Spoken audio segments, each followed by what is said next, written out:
प्यारे दोस्तों, आज हम बात कर रहे हैं 902 एग्जाम जो हुआ है इसके कोड नंबर बी की। जो आपका सेट नंबर बी है, इसमें क्या क्वेश्चंस आए थे इसको हम डिस्कस करने वाले हैं। और यहाँ पे 2023 का एग्जाम पेपर देख रहे हैं जिसका नाम है समाज शिक्षा और पाठ्यचर्या बोध। तो चलिए इसके सॉल्यूशंस को देखते हैं। पीडीएफ हम ऑलरेडी आपको प्रोवाइड कर चुके हैं। जितने भी पीडीएफ आपको चाहिए थे सारे पीडीएफ हमने प्रोवाइड कर दिए हैं। तो यहाँ पर जो है पहला क्वेश्चन अगर हम बात करें तो एमसीक्यू का रहता है, जिसमें आपसे पूछा गया है सही विकल्प को चुनना लिखना है। तो यहाँ पर देखिए सही विकल्पों में क्या चुनना है। सबसे पहला क्वेश्चन पूछा गया, मुदालियार कमीशन की स्थापना हुई थी। जो मुदालियार कमीशन है, इसका अन्य नाम जो है आपको थोड़ा सा घुमाया गया है इसमें।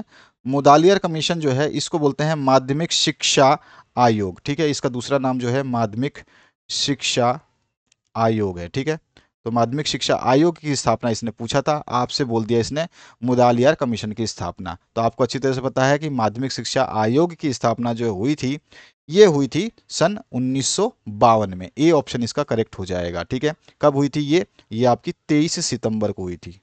23 सितंबर को इसकी स्थापना की गई थी। नेक्स्ट जो क्वेश्चन है, ज्ञान की विशेषता मानी जाती है। तो ज्ञान की विशेषता जो है ये एक मानसिक प्रक्रिया भी है या क्रिया भी है। तथ्यों का विश्लेषण भी इसमें किया जाता है और ये परिवर्तनशील भी होती है। यानी कि ज्ञान जब भी आपको आवश्यकता पड़ती है दूसरी चीज़ों में, तो आप दूसरी चीज़ों का ज्ञान लेने लगते हैं, तो यानी कि परिवर्तनशील भी होती है। तो उपयुक्त सभी जो है इसका राइट आंसर हो जाएगा। नेक्स्ट क्वेश्चन जो है, इसमें पूछा गया है एमिल के लेखक कौन है। तो एमिल के लेखक जो हैं वो रूसो हैं। तो यहाँ पे बी ऑप्शन आपका करेक्ट हो जाएगा। शांति निकेतन की स्थापना की गई। तो शांति निकेतन की स्थापना, मैंने ये क्वेश्चन आपको पहले ही करवा दिया था, टैगोर द्वारा जो है शांति निकेतन की स्थापना की गई थी। अगला जो क्वेश्चन है उसकी बात करते हैं। नागरिकों के मौलिक अधिकारों की संख्या, सारे मौलिक अधिकार आपको मैंने बताए थे, उसमें से नागरिकों के टोटल मौलिक अधिकार जो पहले 8 थे उसको घटा करके 6 कर दिया गया है। तो ऑप्शन नंबर डी जो है करेक्ट हो जाएगा। नागरिकों के जो मौलिक अधिकार है, फंडामेंटल राइट्स हैं, वो हैं आपके 6। ठीक है, तो यहाँ पर 6 जो है इसका आंसर हो जाएगा। नेक्स्ट जो है क्वेश्चन उसकी बात करते हैं। ये इंग्लिश मीडियम में वही आंसर रहेंगे आपके सारे के सारे सेम टू सेम। अब आते हैं हम आपके ब्लैंक स्पेस में। ब्लैंक स्पेस के जो क्वेश्चंस थे इसमें आप लोगों को जो है आंसर्स दिए ही नहीं गए, यानी कि आपको जो है ऑप्शंस नहीं दिए गए। पहले वाले पेपर में आपको ऑप्शंस दिए गए थे, इस वाले पेपर में आपको ऑप्शंस नहीं दिए गए। बचपन बचाओ आंदोलन का आरंभ खालिस्तान के द्वारा किया गया था। तो ये क्वेश्चन मैंने आपको कराया था। ये बचपन बचाओ आंदोलन जो है ये कैलाश सत्यार्थी के द्वारा किया गया था। ठीक है, कैलाश सत्यार्थी। इसके बाद जो नेक्स्ट क्वेश्चन है, फांसीवाद खालिस्तान का एक स्वरूप है। तो फांसीवाद जो है ये क्या है, राजनीतिक आचरण। ठीक है, ये कैसा स्वरूप है, राजनीतिक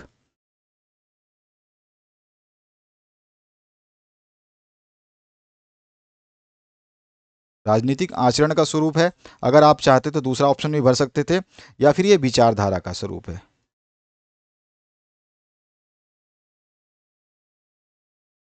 ठीक है, विचारधारा का एक रूप है या स्वरूप है।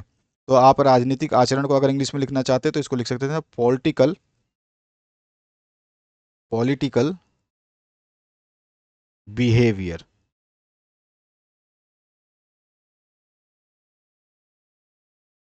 और विचारधारा को आप लिख सकते थे आइडियोलॉजी।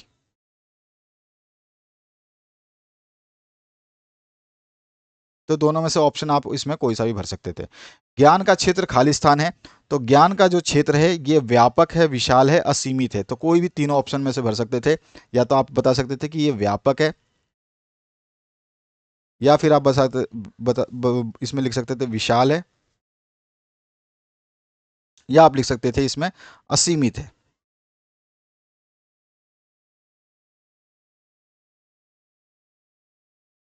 असीमित। ठीक है, तो असीमित हो जाता, व्यापक मतलब आपका ये हो जाएगा वाइड, वाइड है। ठीक है, विशाल मतलब हो जाएगा आपका ये वास्ट है। इस तरह से आप लिख सकते थे। नेक्स्ट जो क्वेश्चन है, शिक्षा नैतिक चरित्र का विकास है, यह कथन खालिस्तान का है। तो ये कथन जो दिया था उनका नाम था हमारे हर्बर्ट का। ठीक है, तो इसका कथन का हर्बर्ट ने उत्पादन किया था। ठीक है,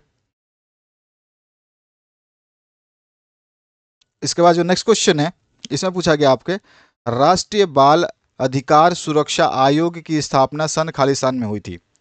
तो देखिए राष्ट्रीय बाल अधिकार सुरक्षा आयोग की स्थापना सन 2007 में की गई थी। 2007 में की गई थी। अब आगे बढ़ते हैं नेक्स्ट क्वेश्चन की तरफ। और यहां पे पूछा गया आपसे,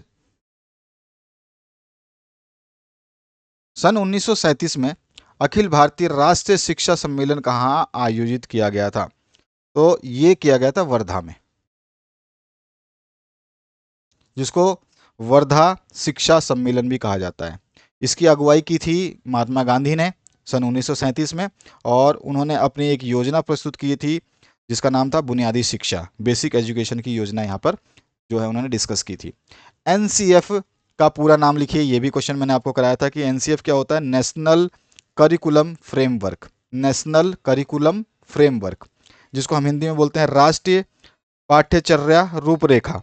ठीक है ना, ये चीज हम इसको बोलते हैं। तो हम इसका नाम लिख देंगे नेशनल करिकुलम फ्रेमवर्क या फिर राष्ट्रीय पाठ्यचर्या रूपरेखा। इसके बाद प्रयोगशाला स्कूल, ये भी बताया था मैंने कि प्रयोगशाला स्कूल के बारे में क्वेश्चन पूछता है, कभी छोटा पूछ लेगा कभी बड़ा पूछेगा। और मैंने बताया भी था कि ये किसके द्वारा संचालित किया गया था? तो ये जॉन डीवी के द्वारा संचालित किया गया था। तो इसका आंसर क्या होता है? John Dewey.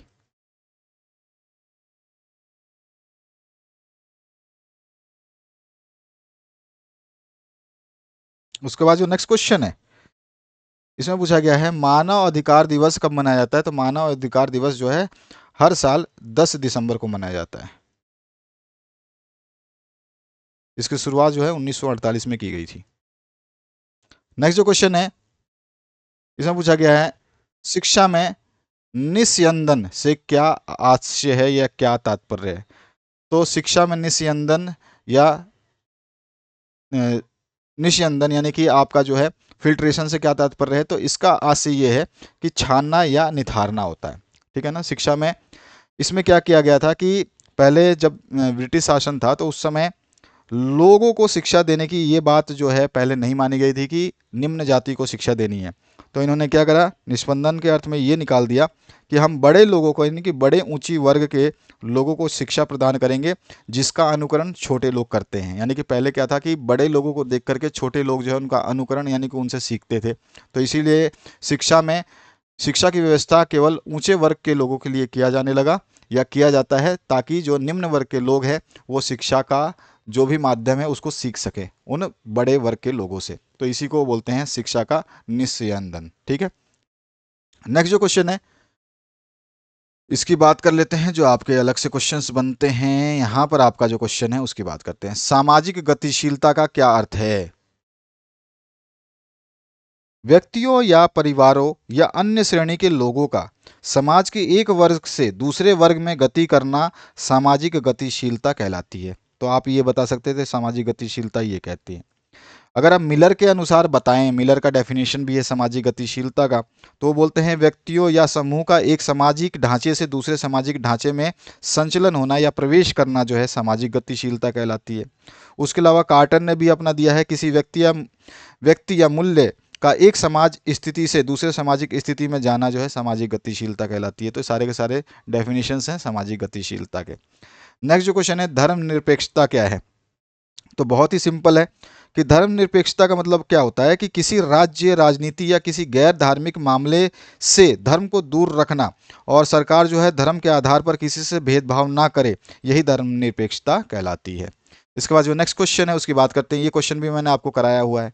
नेक्स्ट जो क्वेश्चन इसकी बात करते हैं, कौशलात्मक ज्ञान की कोई दो विशेषताएं लिखनी है। कौशलात्मक ज्ञान से क्या दो विशेषताएं हो सकती हैं? तो इसकी दो विशेषताएं निम्न प्रकार है, आप लिख सकते हैं। पहला तो है कौशलात्मक ज्ञान जो है एक इस प्रकार का ज्ञान है जो किसी कार्य को या किसी गतिविधि को जो है कुशलता से करने में सक्षम बनाता है। तो पहली विशेषता तो ये लिख देंगे। दूसरी विशेषता हम बता सकते हैं, कौशलात्मक ज्ञान के द्वारा कोई भी व्यक्ति किसी कार्य को या कोई विद्यार्थी किसी कार्य को सटीकता और दक्षता के साथ निष्पादित करता है या संपन्न करता है। तो दो विशेषता आप आसानी से लिख सकते हैं। नेक्स्ट जो क्वेश्चन है, शिक्षा के 4 स्तंभों के नाम लिखिए। शिक्षा के जो मेन 4 स्तंभ है उनको हम बोलते हैं जानना सीखना। पहला तो हम बताते हैं जानना सीखना।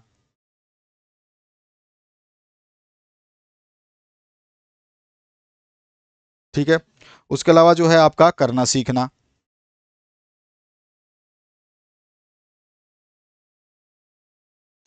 इसके अलावा जो है नेक्स्ट आपका आ जाता है जिसमें बनना सीखना हो जाता है। और उसके अलावा जो आपका आता है लास्ट वाला, ये एक साथ रहना सीखना।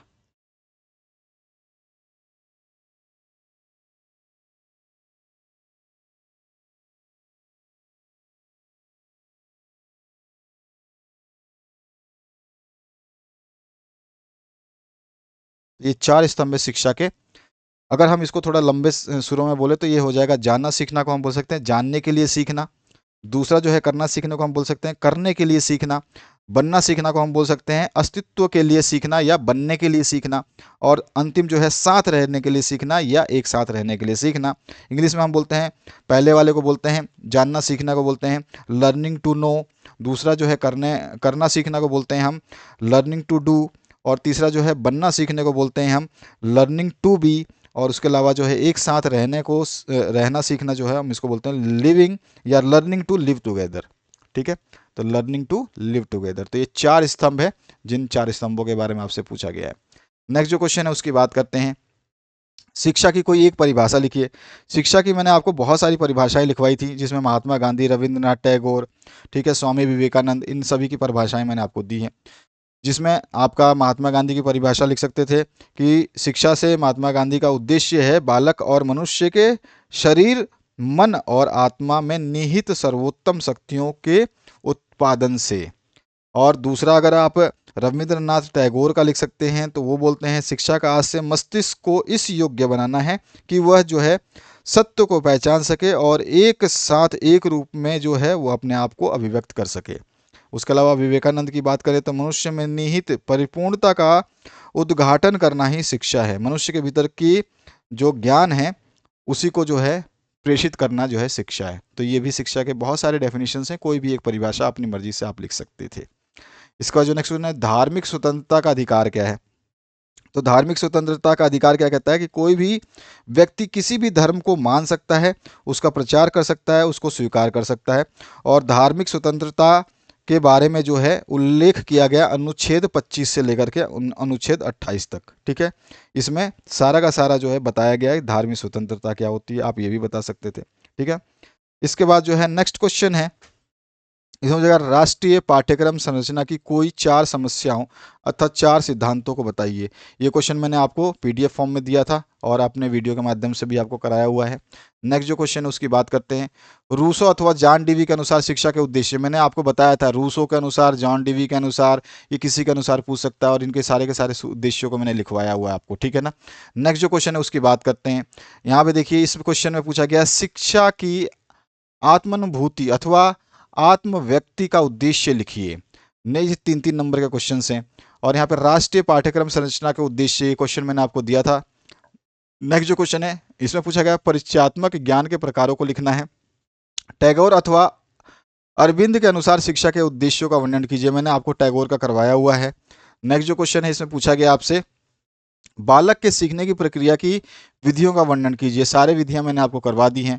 पाठ्यचर्या की विशेषताओं का अलग से क्वेश्चन दिया था मैंने कि भैया ये क्वेश्चन हमेशा पूछा जाता है। नेक्स्ट क्वेश्चन है धर्मनिरपेक्षता के कारकों या फिर धर्मनिरपेक्षता के मूल्यों का वर्णन कीजिए, बहुत आसानी से बता सकते थे आप। नेक्स्ट जो क्वेश्चन है इसकी बात करते हैं। यहाँ पर पूछा गया बच्चों के उत्तर विविधता संबंधी अच्छा संरक्षण संबंधी अधिकारों को समझाइए। इसके अलावा जो क्वेश्चन पूछा गया इसी में अथवा पार्ट आपको इंक्लूड है, कोई एक ही करना था आपको। अनुसूचित जाति, जनजाति, पिछड़ी जनजाति, अल्पसंख्यक वर्ग से संबंधित शैक्षिक समस्याओं को हमने डिस्कस किया था, वही शैक्षिक समस्याओं को यहाँ पे लिखना था आपको। नेक्स्ट जो क्वेश्चन इसमें पूछा गया है प्रजातंत्र के गुणों का वर्णन कीजिए, मैंने कहा प्रजातंत्र बोले या लोकतंत्र बोले, आपने वीडियो देखा है, सुना है, आपने स्किप किया होगा तो आपको समझ में नहीं आएगा। जितने वीडियो आप स्किप करते जाओगे आपको समस्या होगी, क्योंकि हम उसमें हर चीज़ समझाते हैं कि क्वेश्चन किस तरह से आपको बताएगा या पूछेगा। तो प्रजातंत्र पूछे या जनतंत्र पूछे या लोकतंत्र पूछे तो उनके गुणों को मैंने आपको बताया था, स्पेशल अलग से पॉइंट दे के मैंने समझाया हुआ है। नेक्स्ट जो क्वेश्चन है मॉन्टेसरी शिक्षा सिद्धांतों अथवा शिक्षण पद्धति पर प्रकाश डालिए, तो मैंने मॉन्टेसरी के बारे में पूरा का पूरा लेख बता रखा है आपको, उसका भी वीडियो में मैंने बताया हुआ है। शिक्षा के आदर्शवादी मूल्यों को समझाइए। इसके बाद जो है बुनियादी शिक्षा की आवश्यकता की उपलब्धता में असमानता के कारणों का वर्णन करना है। तो इस तरह से ये बहुत ही अच्छा पेपर रहा। अगर आपने जो मैंने आपको पीडीएफ प्रोवाइड की हैं, वीडियो प्रोवाइड की हैं, उनको आप पढ़ रहे हैं तो आपका जो है पेपर बहुत ही बेहतरीन हो चुका होगा। आपका मैंने हमेशा बताया है कि 901 से लेकर 902 हो या 903 हो या फिर 904 हो या 905 हो, इस तरह से जो कुछ पेपर से आपस में जो आपसी पेपर है ना, ये सारे के सारे इंटरकनेक्टेड हो जाते हैं, एक दूसरे के क्वेश्चंस आते रहते हैं, एक दूसरे में पूछते रहते हैं। मैंने आपको ये बार बार बताया हुआ है। आप केवल एक के पेपर पढ़ के जाते हैं तो उसमें समस्या हो जाती है। हम जो क्वेश्चंस बार बार रिपीट नहीं करते कि 901 में जो बता दिया वो 902 में बताएं, ऐसा नहीं है। तो सभी में क्वेश्चंस को पढ़ना अनिवार्य है, उनको अगर ढंग से पढ़ते हैं तो आपका पेपर बहुत ही बेहतरीन हो सकता है। Thank you very much, have a good day.